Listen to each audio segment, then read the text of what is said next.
Indrajit study point में आप सभी का स्वागत है। हम पढ़ रहे हैं एनसीईआरटी क्लास 9। बुक है भारत और समकालीन विश्व एक, जिसका तीसरा अध्याय नाथसीवाद और हिटलर का उदय।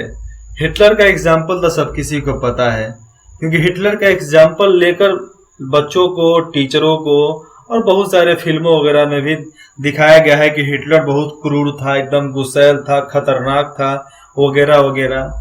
आपने अभी तक हिटलर के बारे में नहीं पढ़ा है, ना ही 7 में, ना ही 8 में, ना ही 6 में। डायरेक्ट 9 क्लास है तो 9वीं क्लास में इसको पढ़ने का मिलेगा कि नाथसीवाद क्या होता है और हिटलर का उदय कब से हुआ। 1945 के वसंत में हेलमुट नामक 11 वर्षीय जर्मन लड़का बिस्तर में लेटे कुछ सोच रहा था।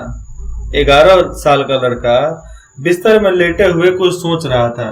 अक्सर 11 साल के लड़के यही करते हैं, सोचते ही रहते हैं। लेकिन उसका नाम था हेलमुट। बाद में हेलमुट समाज भी बन गया, क्योंकि उसने एक समाज का प्रचलन मतलब उसका प्रचार किया था।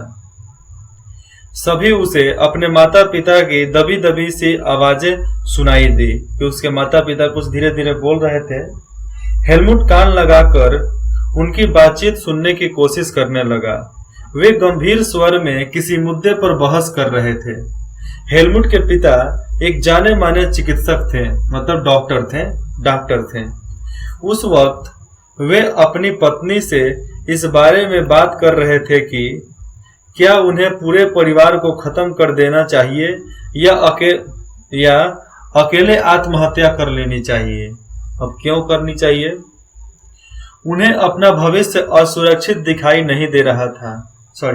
उन्हें अपना भविष्य सुरक्षित नहीं दिखाई दे रहा था, मतलब कुछ तो हुआ था, इसलिए वे घबराहट भरे स्वर में कह रहे थे, मतलब एकदम घबरा कर कह रहे थे कि अब क्या होगा।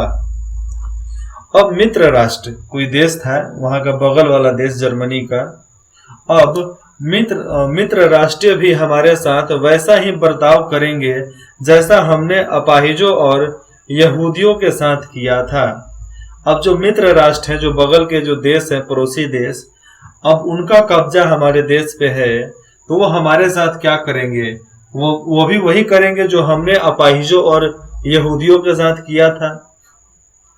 इसी डर के मारे उनका घबराहट चालू हो गया था और वो मरने की ही बात कर रहे थे।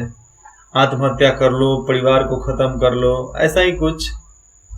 यह आखिरी मौका था जब हेलमुट अपने पिता के साथ बाग में, मतलब फुलवाड़ी में गया। दोनों ने बच्चों के पुराने गीत गाए।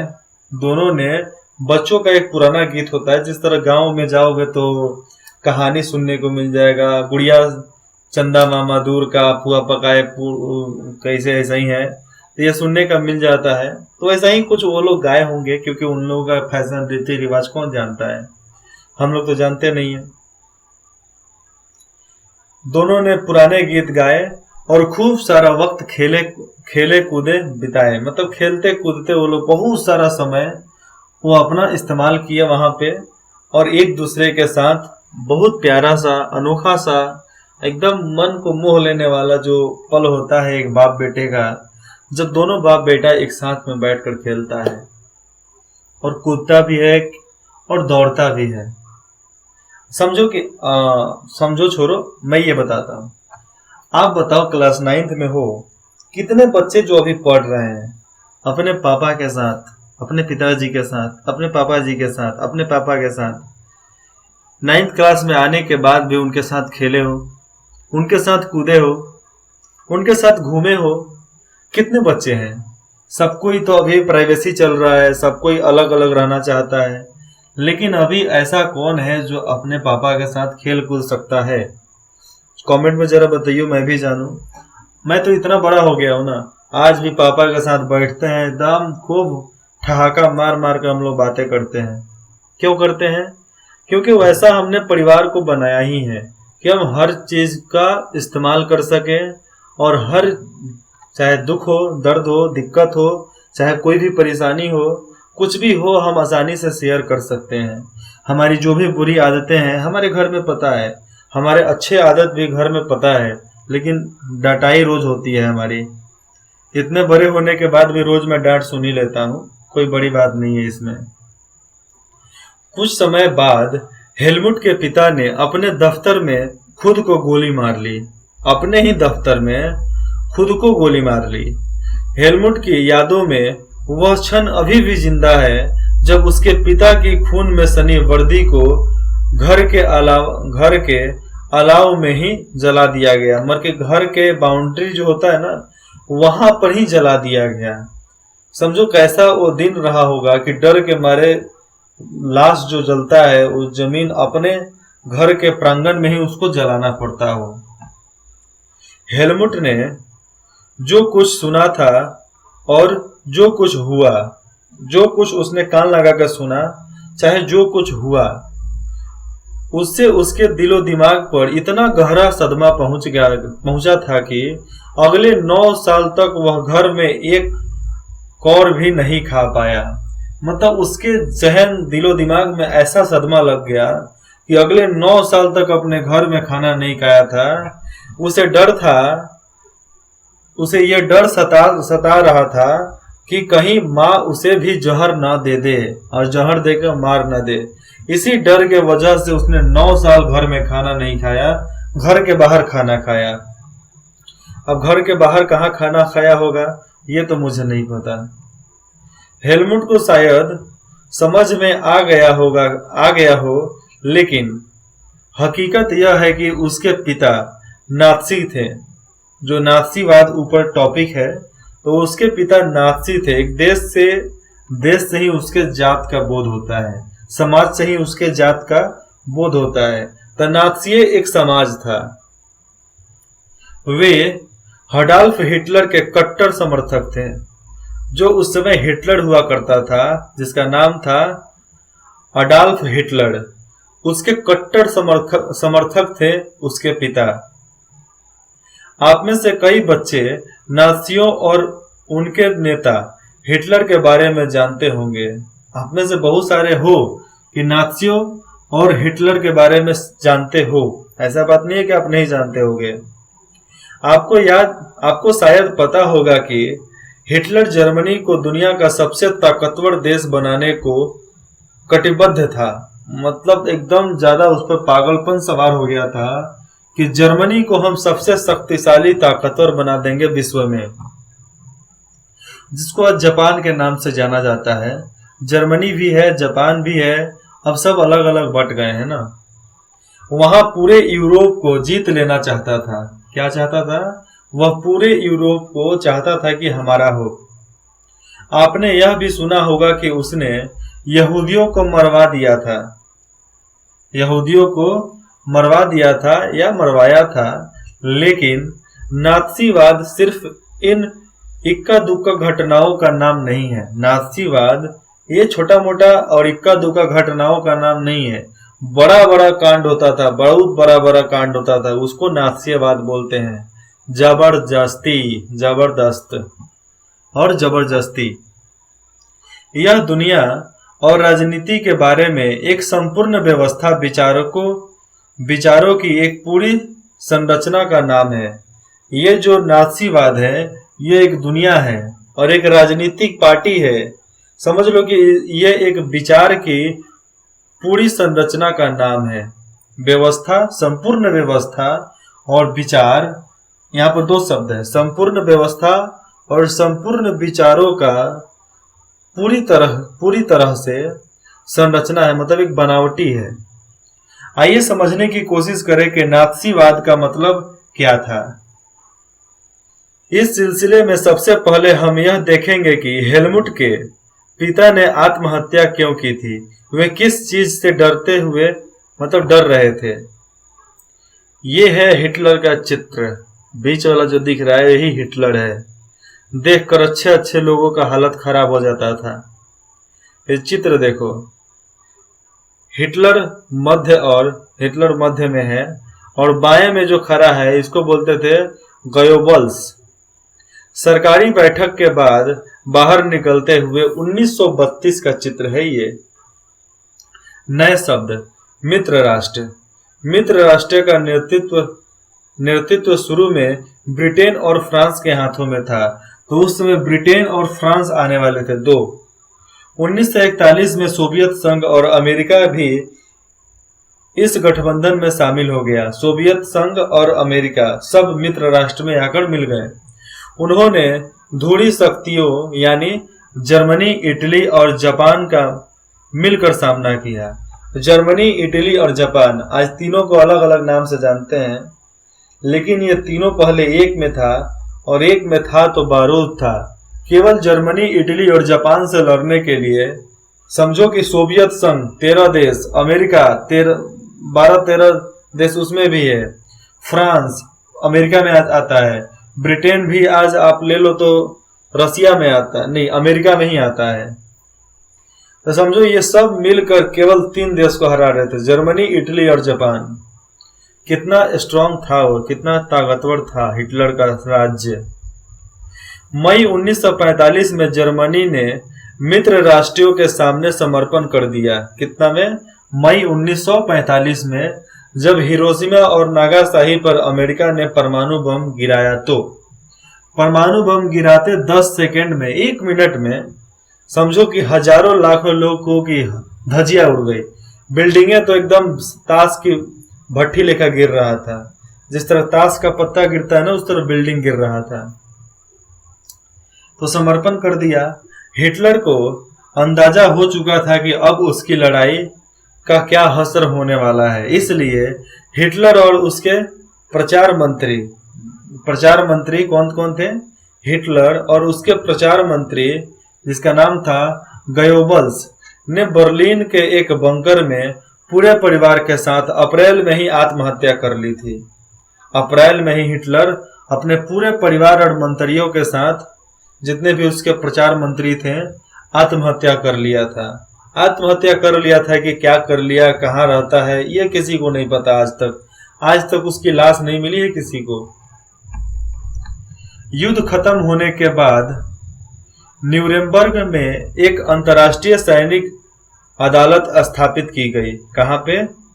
न्यूरेमबर्ग में, ये जापान में ही है। वहां पर एक अंतर्राष्ट्रीय सैनिक अदालत को स्थापित किया गया। इस अदालत को शांति के विरुद्ध किया गया, एकदम पूरा शांति था तब।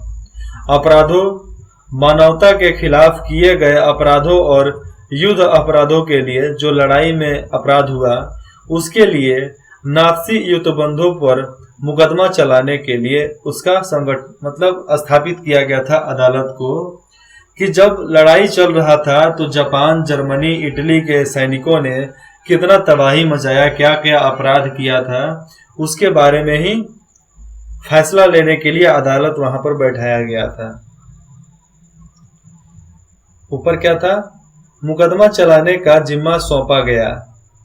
युद्ध के दौरान जर्मनी के व्यवहार, खास तौर से इंसानियत के खिलाफ किए गए उसके अपराधों की वजह से कई गंभीर नैतिक सवाल खड़े हुए और उसके कृत्यों की दुनिया भर में निंदा की गई।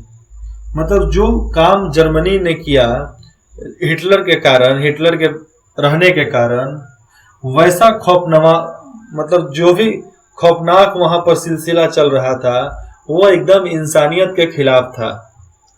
इंसानियत भी देखकर कांप जाएगी जैसा वो रवैया अपनाता था।